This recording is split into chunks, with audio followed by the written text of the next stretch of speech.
नमस्कार, मैं गोविंद पाल सिंह गंगवार। आज भारत के 7वें प्रधानमंत्री स्वर्गीय श्री राजीव गांधी जी की 82वीं जयंती पर मैं उन्हें भावभीनी श्रद्धांजलि अर्पित करता हूँ।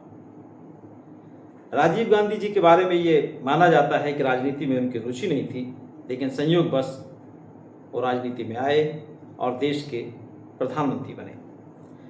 राजीव गांधी जी उच्च शिक्षित व्यक्ति थे।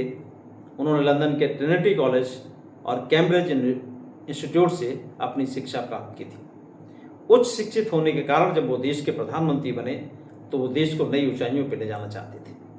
उन्होंने इस चीज़ को महसूस किया कि जब तक देश में आईटी सेक्टर का विकास नहीं होगा, देश का विकास अच्छे से नहीं हो सकता है। उन्होंने अमेरिका के साथ एक डील करनी चाहिए, जिसमें उन्होंने अमेरिका से कहा कि हमको सुपर कंप्यूटर दे दीजिए।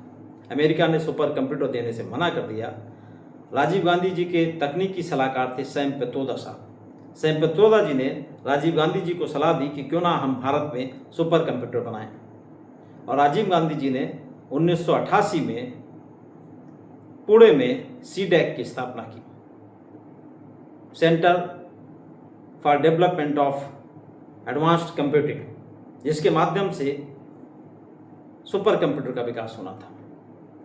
सैम पेत्रोदा साहब को उस इंस्टीट्यूट का चेयरमैन बनाया गया और उसके चीफ एग्जीक्यूटिव ऑफिसर थे डॉक्टर विजय पांडुरंग केटकर। केटकर साहब और सैम पेत्रोदा साहब की मेहनत रंग लाई और राजीव जी के आशीर्वाद से इस देश में 1991 में पहला सुपर कंप्यूटर परम 8000 हमने इस देश में बनाया।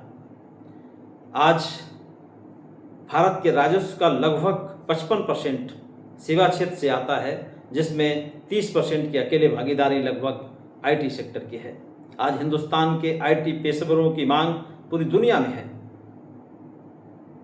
आईटी सेक्टर के विकास का श्रेय राजीव गांधी जी को जाता है। राजीव गांधी जी की बहुत अल्पायु में 46 वर्ष की अवस्था में उनका देहांत हो गया। यदि वो जीवित रहते तो शायद भारत को नई ऊंचाइयों पर ले जाते। ये सच है कि किसी के चले जाने से दुनिया नहीं रुकती, दुनिया अपने हिसाब से चलती रहती है। लेकिन ये भी सच्चाई है कि जिसने इस देश के लिए, समाज के लिए कुछ किया होता है तो समय समय पे दुनिया उसे याद जरूर करती है। और आज हम सब राजीव जी को इसलिए याद कर रहे हैं कि राजीव जी ने इस देश में कंप्यूटर क्रांति की और भारत को एक नई ऊंचाइयों तक ले जाने का रास्ता दिखाया। धन्यवाद। जय हिंद।